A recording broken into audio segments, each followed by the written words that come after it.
Transformações benéficas e também mazelas aconteceram na história do nosso município.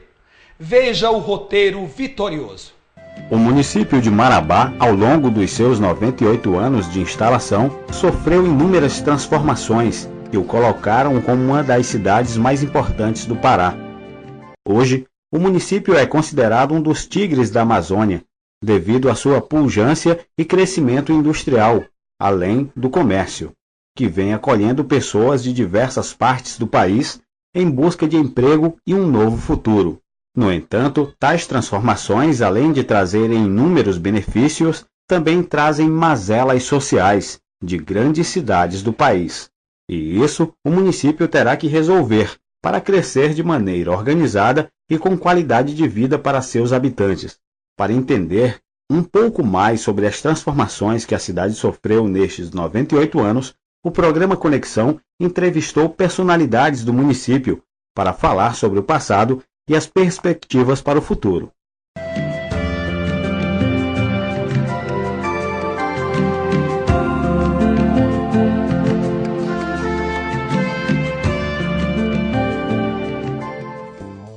Normalmente, quando a gente fala da história, a gente sempre pensa nos primeiros brancos, né, que aqui chegaram, mas seria bom a gente lembrar que antes desses chegaram, já povos indígenas habitavam essa região, tanto os Caiapó, Xicrim, Gavião, Suruí, né?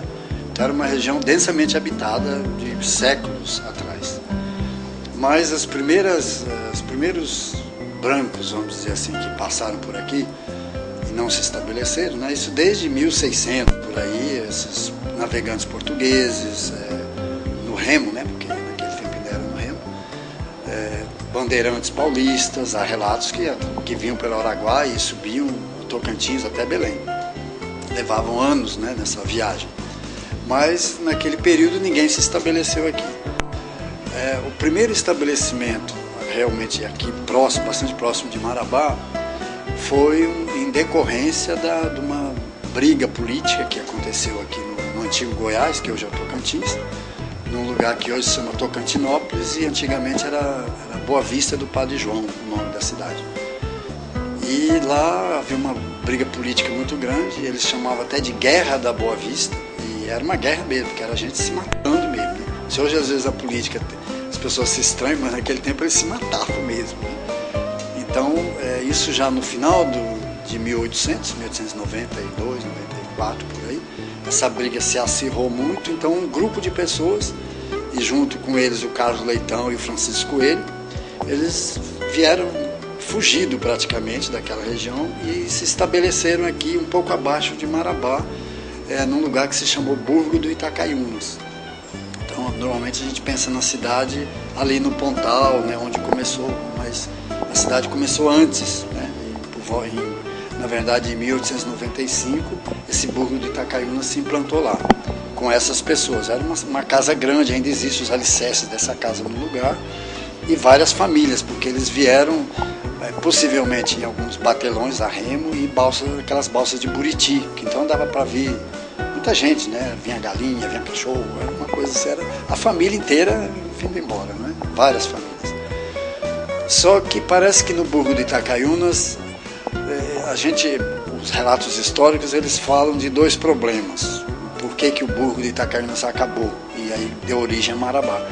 O Burgo de Itacaiunas acabou, primeiro porque houve uma divergência entre o Carlos Leitão e o Francisco Coelho.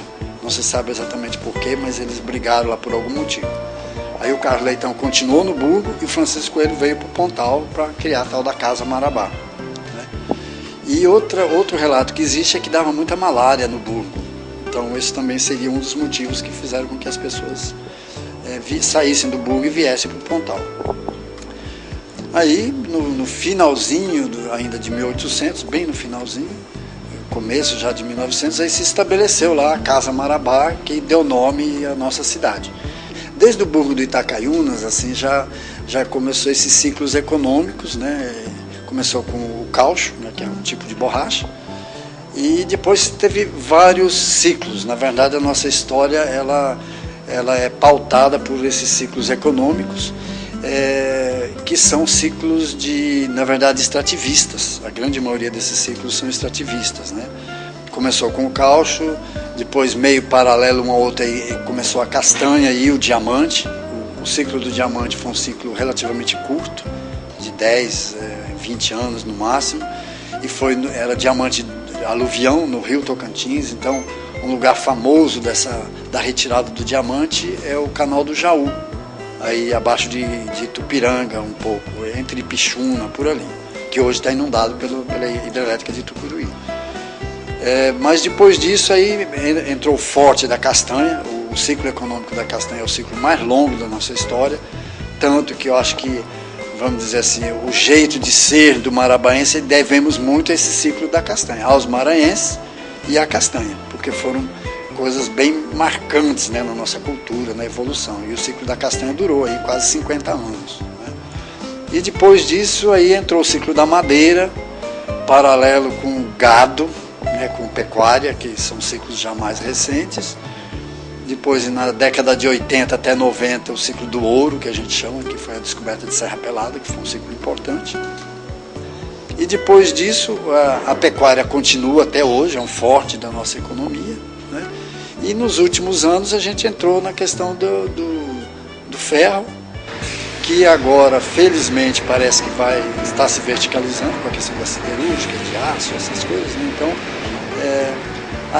até o tempo da pecuária ainda, né, ainda era a população de Marabá era uma população meia flutuante, né, porque, por exemplo, castanha, diamantes, essas coisas, o pessoal vinha e depois ia embora. Quando o rio enchia, né, por exemplo, o diamante era com o rio seco, castanha era na época da chuva, né, mas sempre era um pessoal muito flutuante.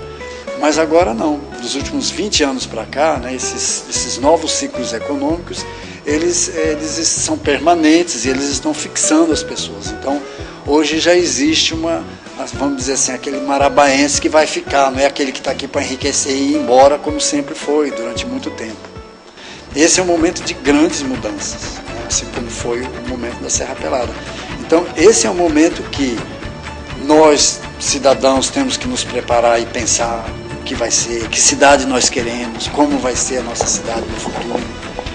E principalmente os políticos, né? A classe política, os dirigentes, os empresários e tudo mais, eles precisam realmente, eu sei que já tem pessoas pensando, mas eu acho que muito mais gente precisa pensar e planejar e pensar numa cidade que seja boa para todos nós, né? Então eu acredito na capacidade inventiva, na capacidade criativa do marabaense, do adotado, do nativo, né? E eu tenho certeza que nós vamos também conseguir fazer com que essa cidade tenha cada vez mais o seu lugar ao sol.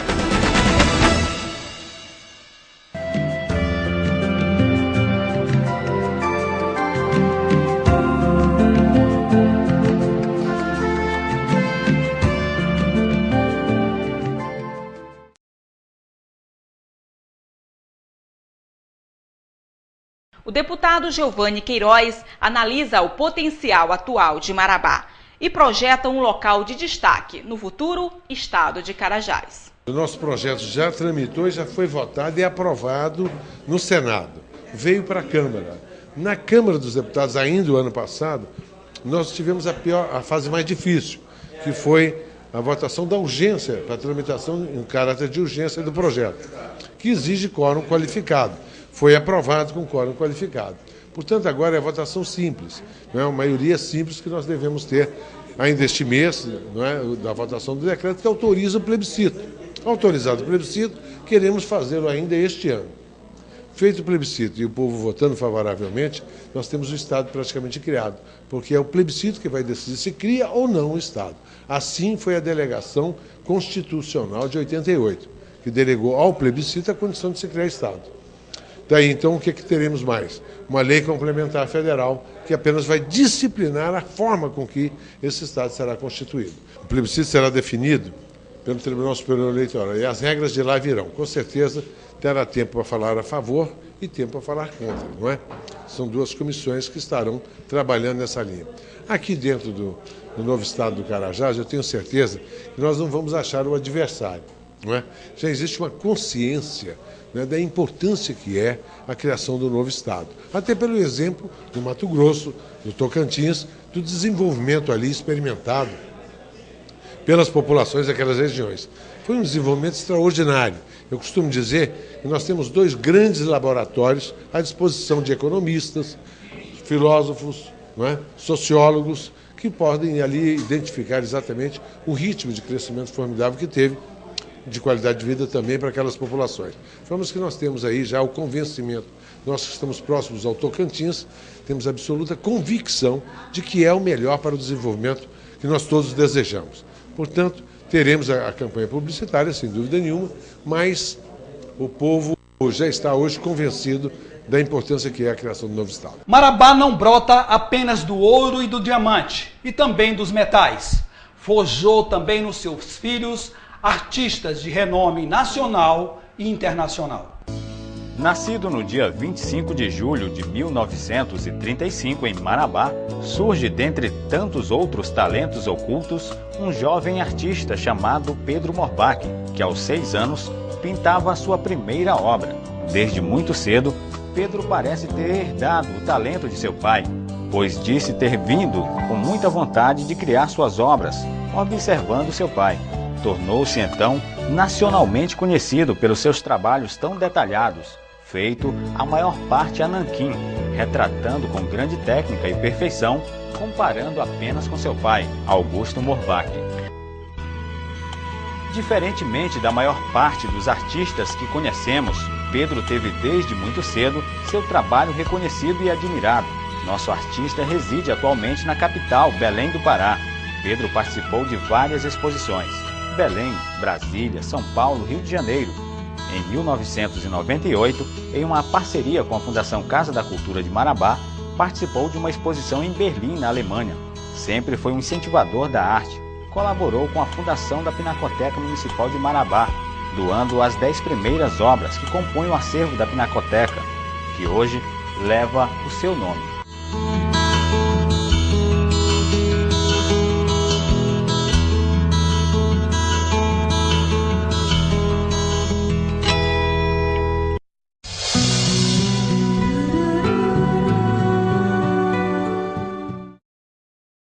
Um agradecimento todo especial aos nossos patrocinadores, principalmente estes que patrocinaram este especial. Mas veja após os comerciais. A industrialização do nosso município, resultado de lutas dos marabaenses, uma etapa importante rumo ao futuro. A legalização das terras de Marabá, um desafio a ser vencido. Não dá mais para improvisar.